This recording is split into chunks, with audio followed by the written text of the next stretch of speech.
Greetings viewers, this is Monotone Maverick coming at you with another video. Today we'll be continuing the review for the higher master model Zoid Gun Sniper W2 version. Now with the intro out of the way, let's assemble this kit together.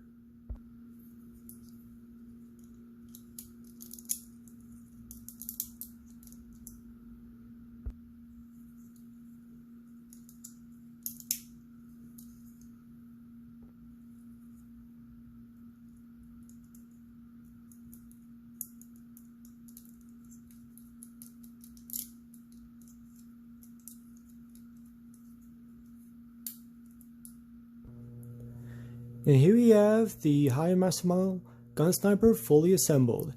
And for first impressions, I would like to add that this is very show accurate and very proportioned to how it was. I am very pleased with how this kit turned out. Not just proportion wise, but as I mentioned in the individual parts, even the colors, they all match well, they just match well properly. The navy blue, the silver, even those light orange caps. Even though it's not something I would do myself, but just so because of the contrast of shade, it works well with this figure. In addition to that though, everything from the top to the bottom, the head, tail, the legs, everything just looks so well with this kit. Color Book here did a great job. With the colors, almost forgot to do this. There we go. Now then, aside from the colors and the proportions, this kit is very articulated. As you can see that you can actually pose this in many different varieties, and just the fact that it has that option makes this kit really stand out. And you can actually maneuver this to a point that some kits may, due to like heavy backpacks, top heavy or bottom heavy or whatever the case may be, this kit doesn't have that issue. That is until perhaps the weasel unit attachment or weapons attachment will get on top of it, which I will do in a few minutes. Now for a much more thorough review on the articulation. The tail actually has a few points as I've shown in the parts video. Like so. And of course you can align it so that way you can actually get ready for the sniper position. This piece goes up just a little bit. That's all this movement is going to have, unfortunately. The legs actually has nice, normally it would be 360 rotation, but because the arm is in the way, it's somewhat limited. But the fact that you actually have that option is really good. The legs, as I've shown in the parts video, same thing with feet. The arms can go all around too, but because some things are in the way, like the thrusters and the legs, you can't do a full 360-degree motion, but at least you have that option. There is a joint in the back, like so. So I can get down in a, I guess, scavenger type-esque position. There's a neck ball joint right here. Another one on top, as I've shown in the parts video.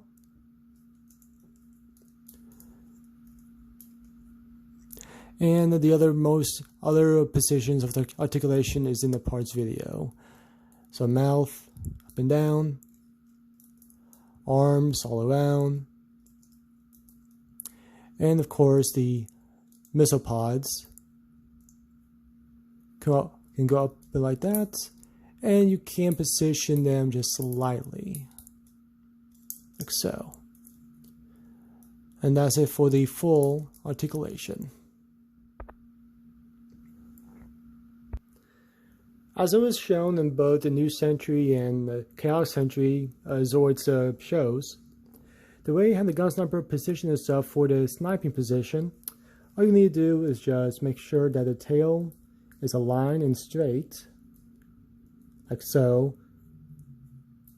Flip this up just slightly, and these claw-like toes, as as known as Velociraptor. Just need to anchor them, like so. And if you really want, you can position as such, so it has a much more accurate snapping position, whereas in the show it didn't really show this. Sometimes the body can actually be up like this, but just for sake of this review, and the fact that this has much better articulation than the original customized mobilized line from the early 2000s, you have a much better way to position this as you see fit. In order to attach the weapons attachment, all we need to do is remove the thrusters, like so. There we go. Remove this middle piece, and you grab the attachment, and all you need to do is just align the pegs right here with these holes.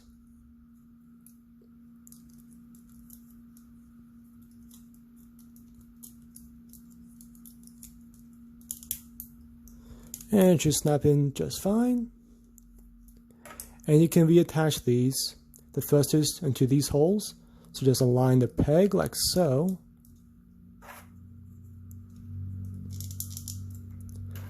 And this piece can go in the middle right here.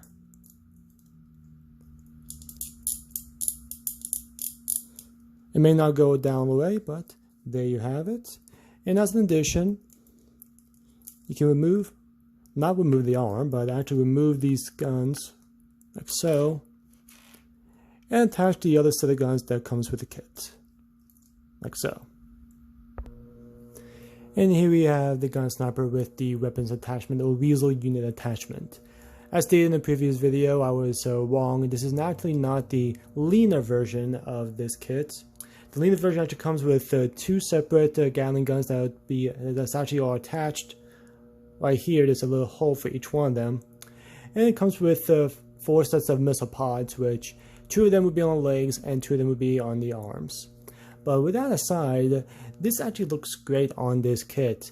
I was kind of worried that this may be a little bit disproportionate because of the weapons accessories, but as you can see, it actually fits best for this kit.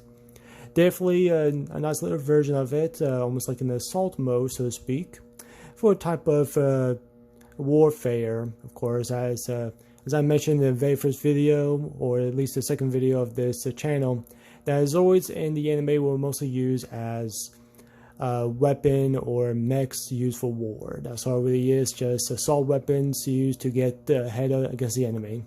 That's all it really was. So it does work best for this type of mech unit or Zoid unit that has these weapons attachments. To do some size comparison, here's a gun sniper right beside the real grade Sananju.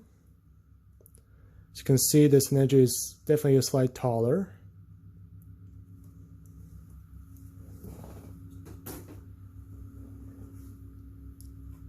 Gun sniper beside the Terrace Bomber, which is, even for my surprise, the Terrace Bomber is a little bit taller. Actually, if I position this well, okay, there we go. Now they're both in the roughly the same height, which actually is kind of surprising. I actually thought the Terrace Bomber would be a little bit smaller actually compared to my other comparison videos.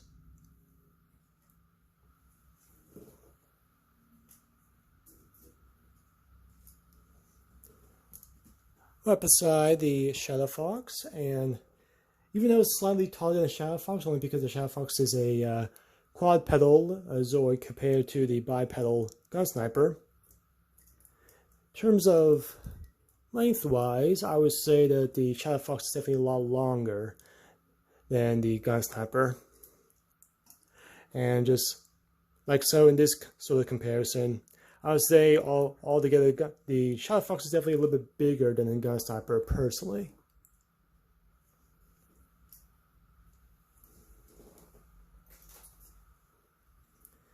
And one more comparison, the gun sniper beside the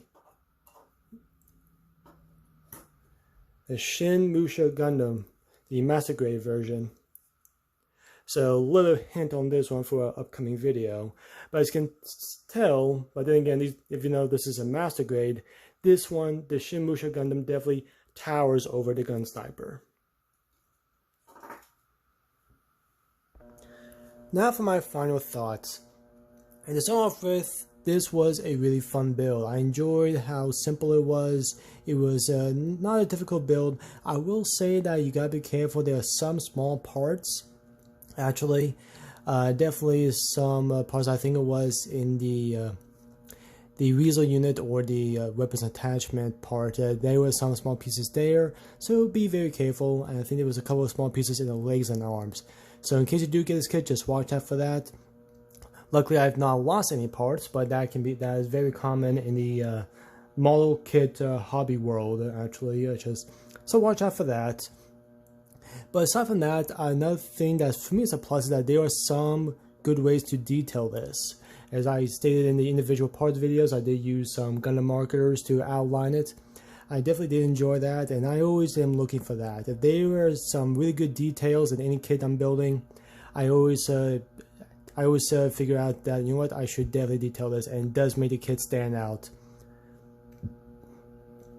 So definitely something I recommend in case that's something you're looking for. And another pro, which I stated before, is the posability. You can definitely get this in the various positions. Just you need to watch out for the way how this position in some cases. But other than that, the sky's the limits on this one. The arms, the legs, the body, definitely many, even the tail, many different types of ways to articulate this, many different ways to position this. So that's definitely a high plus for me. As for cons, there actually is not too many, with some limit possibility for the head and neck. Other than that, that's not too much cons I can say. I was hoping this would be a little bit bigger, but at the same time, it is a small Zord in retrospect, so I'm not too surprised. And this is roughly the same height as the Terrace Bomber as mentioned earlier. And speaking of the Terrace Bomber, personally, I feel like this kit is actually better than the Terrace Bomber. I had some hiccups here and there for the Terrace Bomber when I was building it. Some parts were actually loose, but whereas this one, all parts were actually quite steady. There was nothing loose about any parts I was putting together. It stayed pretty well. So I would say this is a plus. Overall, I would definitely say that this kit is worth in your collection. Whether you just like building kits or just you are a Zords fan. Even if you're in Gunpla, that is definitely something that you can really consider. I would say this kit is a definitely good addition to your collection. Not just from the points that I just made earlier, but as a whole entirely. This kit does look good, it looks neat, it's again easy to build. And just the fact that you can actually have fun with this with poses, and just it looks good if you're planning on getting a Blitz team a collection. Actually, this definitely is a really good addition to that. But yes, I definitely highly recommend this kit to any collector out there. Thank you all for watching this review process for the Higher Master Model Gun Sniper W2 version. Again, I really do enjoy building this kit. Really fun assembly, everything. I enjoyed it very much. So again, thank you for watching. If you haven't done so, please hit that like, make a comment. If it helps my channel, please. I'm more than happy to read what you have to say, and I will respond back as quickly as I can. Hit that subscribe button, more kits to come, more videos to come, and don't forget to hit that notification bell. So until the next time, keep on building.